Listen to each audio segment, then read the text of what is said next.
Going to DBU. So let's talk about Nohl Williams. Okay, so I'm doing a couple different cornerbacks in this one. This is more of my outside press man. Okay, that's we have Watson's going to be a free agent after next year. When's Williams up? He's coming up too as well. I think either next year or the year after. They're part of the same class, so yeah. So they're both free agents after this next year. So Fulton, I mean, yeah, you could say, oh, we got Fulton. We signed a 2-year deal. So in 2 years from now, if we don't do McDuffie's option, who do we have a cornerback in 2 years from now? Like nobody. It's crazy, zero. And even if we do, let's say, okay, we re-up McDuffie, $30 million a year, you're gonna have bargains. You're just gonna have to. So talk about Nohl Williams player. He ran 4.5, not crazy speed. He relies more on just a really good punch. Extremely physical at the line. Just made his business press man. Loves to dictate contact. The only negative is if a receiver gets off clean or if he miss punches, he doesn't have that crazy recovery speed to make up for it.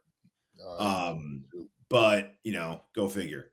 But yeah, he makes his bones press man, and I just love that. One of those fearless, like, not even that exciting to watch, just because it goes out there and does his business and just out physicals cornerbacks or receivers. Sorry. And his size really stands out too if you watch his footage and obviously seeing his measurements. I mean, that's it kind of fits more of the what everyone says, the prototypical Spags kind of cornerback kind of guy. Yep. with him. So, and that's why we have people like Lance to say Trey McDuffie, it's not your prototypical, your standard Spags cornerback size, whereas a guy like this does kind of emulate that. But JD, when you look at numbers, look at his measurements, look at his tape, where do you stand on Nohl Williams and Cal too? So I mean, the Chiefs have had some good history drafting some Cal guys back in the day. Yeah. I mean, 6 foot, 199. I mean, it's good size. You said the production score is 80, athleticism on NFL.com. Athletic score 67 total. My thing is, if that is a concern. If you don't get your hands on him, you don't have the makeup speed. That's not good. It's not good at all. Because these guys up here, 4.5's not. It's not terrible. He didn't drop the ball in the 40. It's not lightning fast though. Oh, you ain't got makeup on that. I'm telling you right now, these wide receivers will pass you at 4.5. That's just all it is. Plain and simple. If you're not running 4.3, 4.4, 4.5, 4.5. Oh man. I mean, we're talking about Jamar Chase. Let's talk about the receivers he's going to be going against. You don't get your hands on him immediately, you got to turn and go get him. I like the size. If he's physical, I love physical corners. 6 foot, 199. I like it. And it goes back to this whole Trent McDuffie. Well, Trent McDuffie he was a top pick. I mean, yeah, you got to get a guy that's going to replace him. You get somebody else that's going to be top that you can't miss on a guy. That's not my McDuffie replacer though. No. Well, I'm just saying, if we get a corner here, you're not looking at him to be. Well, it's like, okay, is he going to be the starter? Because we tried it with Joshua Williams, and Watson, so we. Yeah. I mean, those guys and Watson, man, if he didn't get hurt, man, he would have been perfect for us.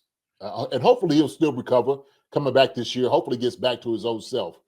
But one of the things that we were talking about, Joshua Williams, he's got the frame 6'3", 2. I mean, daggone. The length. It's always that makeup speed. We was talking about getting your head around fast enough when the guy gets past you.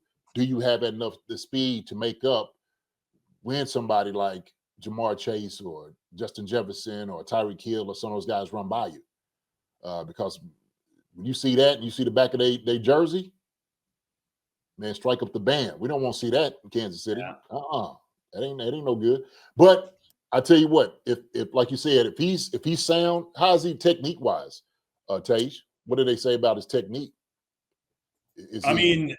I didn't see any complaints about his technique. He was just a really solid press man corner, inconsistent in run support. But I also heard, side note, this is one of the worst tackling cornerback drafts in a long time. I heard the tackling in this draft for cornerbacks is pretty bad across the board. So there are only maybe a couple exceptions for that.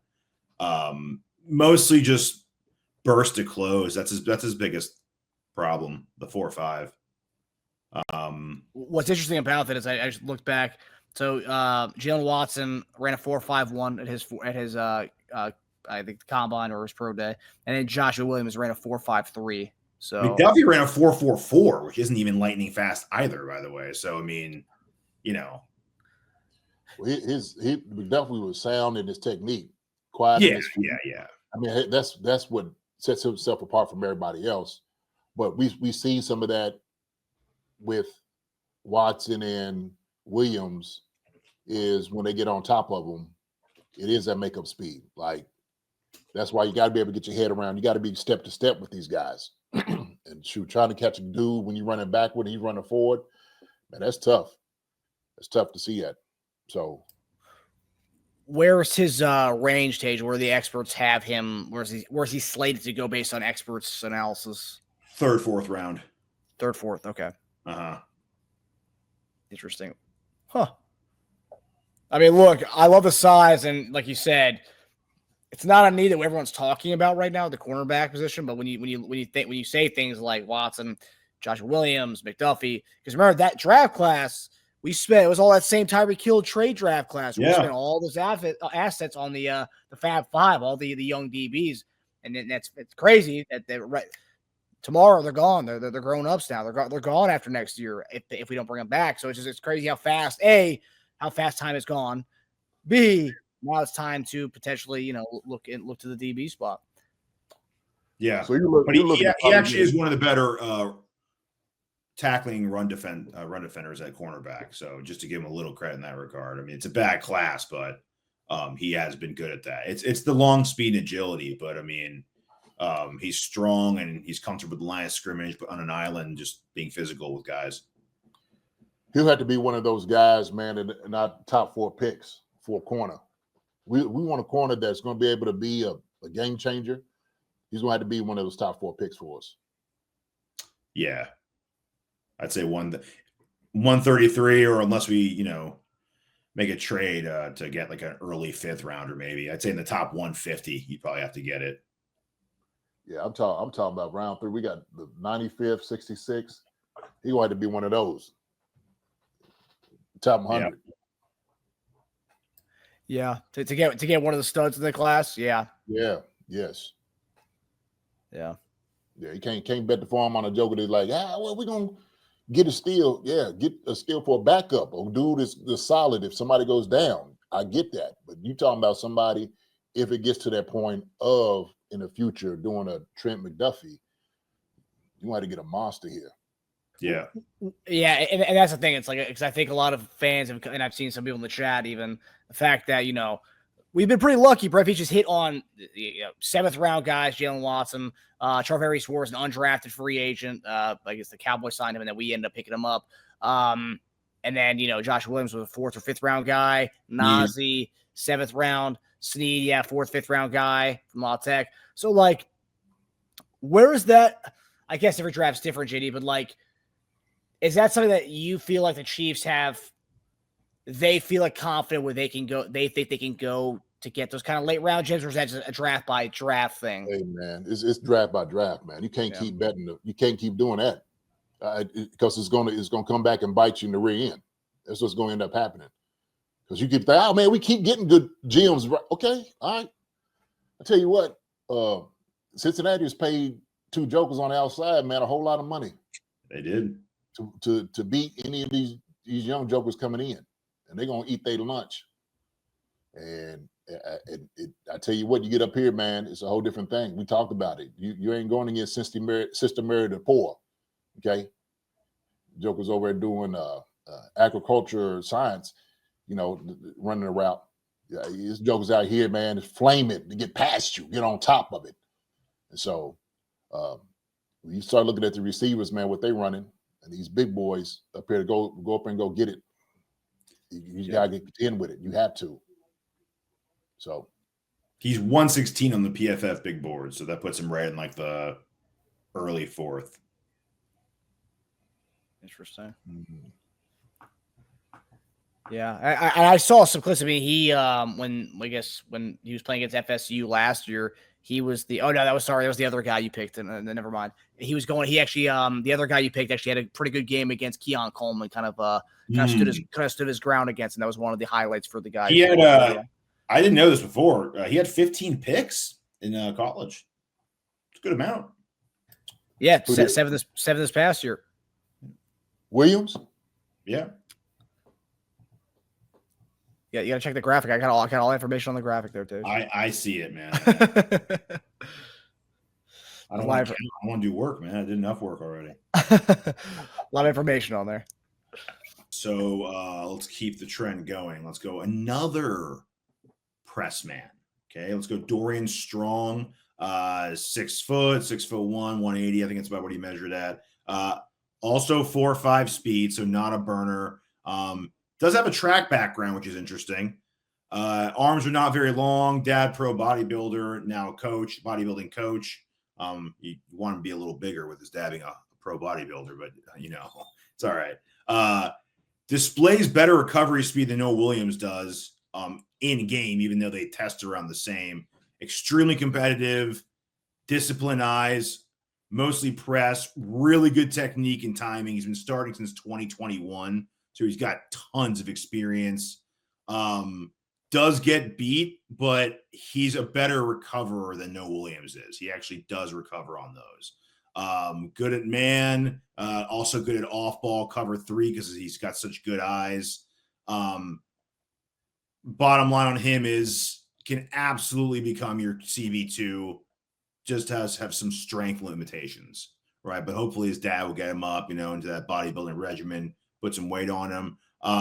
Another guy that they said that just a boring CB to watch because he just does everything really well. He's not really flashy, which I'm okay with. I don't want to hear a cornerback's name. I don't want to hear their name at all. Like if you don't hear a cornerback's name all game, he's doing a good job. It's a good way to measure cornerback success is the amount of times you hear, Nance or Romo reference the cornerback. So that's a good thing. And also funny too, his dad's a weightlifting coach, and their last name is Strong. That's kind of that's great. That's kind of fun there. And that one of his, his dad doesn't like that. It's one of his limitations is strength. He's like, we gotta get you stronger, son. It's interesting though. I mean, obviously. Looking at this picture right here, I mean, look, he's got a nice definition. Yeah, he's got really fine arms. Yeah. Huh. Interesting. I wouldn't say he's small by any means. I mean, 6 foot. What are you measuring at? 180, 185, 6'1", 185. It's not the smallest. It's a little small though. I mean, 15 on the 225. I mean, I saw some of the D linemen we've talked about getting 19, and he's like 200 pounds less than some of these guys. So yeah. But JD, we talk about another cornerback, another lengthy guy, 6'1". Cornerback kind of fits that Josh Williams, Jalen Watson mold of taller, bigger cornerbacks. What do you think about Dorian Strong? And this is the guy I was talking about earlier who last year went up against Keon Coleman and actually gave him the business. That was kind of one of his highlights. They kind of put him on the radar last year. Okay. Okay. Yeah, I don't know too much about this guy. Haven't really watched him. Don't know what he can do. I mean, I like the 6'1", 185. I mean, as long as you can run. I just looked at his 40 time, ran a 4.5. Man, they got him a 59 athleticism score, which is not good. It's not good at all. You expect to be more than that on at corner too. It's the 4.5. Which is weird, so weird because one of his strengths is recovery speed in game. So maybe he just didn't test well. Interesting. So he ran the same 40 time as Nohl Williams, but his thing, he's positive he can recover time. He can recover if he gets beat off the press. His biggest problem is play strength. Interesting. Huh. Yeah. I don't know too much about him, man. I'm going to go check him out and see how he is. I guess they got him rated higher than Williams. At least on NFL.com they do. So they're pretty close. They're in the same range. Okay. 3rd, 4th round. So again, around that same 3rd or 4th round type of guy. Yeah, that's my sweet spot for cornerback. Yeah. This other 133, 133. If we trade into the high, like the 140s in the 5th round, that would be my time to get a corner. Also, his bride is only 9'8". That's not good. That's why he got it on there, not just a 4.5, but also 2. That shoot. Oh yeah. I mean, you think his dad being a strength coach, he would get him ready. He'd get him ready for this for the combine pro day, huh? I know, man. Mm-hmm. Yeah. Oh, interesting. Demonte Greenbean says safety, maybe. What do you think about that? Could he potentially be a safety kind of guy, or if strength's one of his problems, I don't know about that, man. I mean, they said I'd say if strength's gonna be his problem, you make him his own corner of anything because he's got really good eyes. So if he's got really good eyes and he can dissect plays with his eyes, then maybe move him to outside zone, if anything. But yeah. Well, they made it a point on there. It said one of his weaknesses was he was targeted by physical perimeter blocking from Vanderbilt. So they go run right at him. It's like they gonna tackle nobody. He'll get out of everybody's way. That is one of his negatives. They said he must have been really bad in 2023. They said he actually did improve his tackling this last year. So that's a positive that he actually improved on it. It shows he can get better at the strength. Like I said earlier, it's a bad tackling cornerback here. So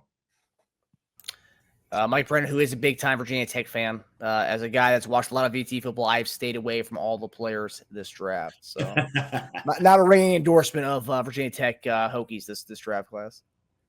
So he's not very different, but from the guys I've gone over, he's definitely different. Now this guy here, this would be we don't know what's going to happen with McDuffie replacement. This is the guy without getting rid of a 1st or 2nd round, or maybe he does go in the 2nd. I'd say our 3rd. This is the guy you go after. Okay. 5'10", 195, good tackler. Ran a 4.35. You think, he's obviously a slot corner. He played mostly outside. He played 150 snaps in the slot. So he's been primarily an outside corner who just can play the slot. He's young. He's 21. He's extremely competitive. He just finds the football in man and zone. He's got a knack for it. He's quick. He's agile. He accelerates. He's got a really fluid hip opening. Yeah, I mean, he's a really good target to have if you want to have inside-outside flexibility.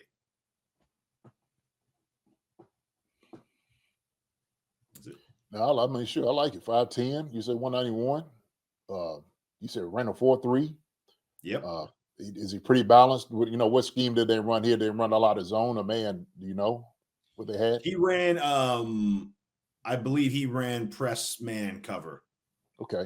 But they moved him in and out a lot too. Because when I didn't even start looking into him for a long time because I just figured because of his size, he was going to be mostly slot. And then when I watched a whole cornerback show when they did like 25 prospects, they were saying how good he was on the outside. Just like you'd like to maybe say put him in a corner just because of his size.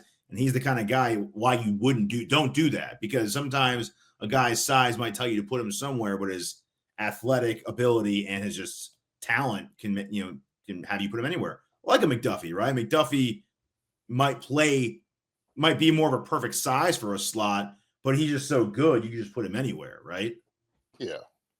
Usually, guys, I mean, that's like slot corners. I mean, I know people tag them like that, but I mean, that guy's a corner. You just haven't played nickel. That's all that is. And usually it's those guys that can mirror, guys a little bit more physical. But if you're a good corner, man, you're gonna put him out there at corner. So that's my thing. Yeah, and he tested so well too. I mean, 4th fastest 40. I think the 5th or 6th best 10 split, the 4th best vertical, 4th best broad. I don't think he did a 3 cone. Did he do a shuttle? No, he didn't do a shuttle either. Yeah. 12 reps at 225 too. Okay. Hey. I like it. Not bad. And of course, a K-State guy. Everyone's gonna rally behind that one. It's true. So I got a lot of K-State. See, guys, I said K-State this time. I did it right. Hi, everybody. Thanks for watching. Subscribe here to get the latest from the show. Also, be sure to check out the best clips from Chief Concerns. And if you prefer to listen to the show, subscribe and follow us on Apple Podcasts, Spotify, and anywhere else you get your podcasts.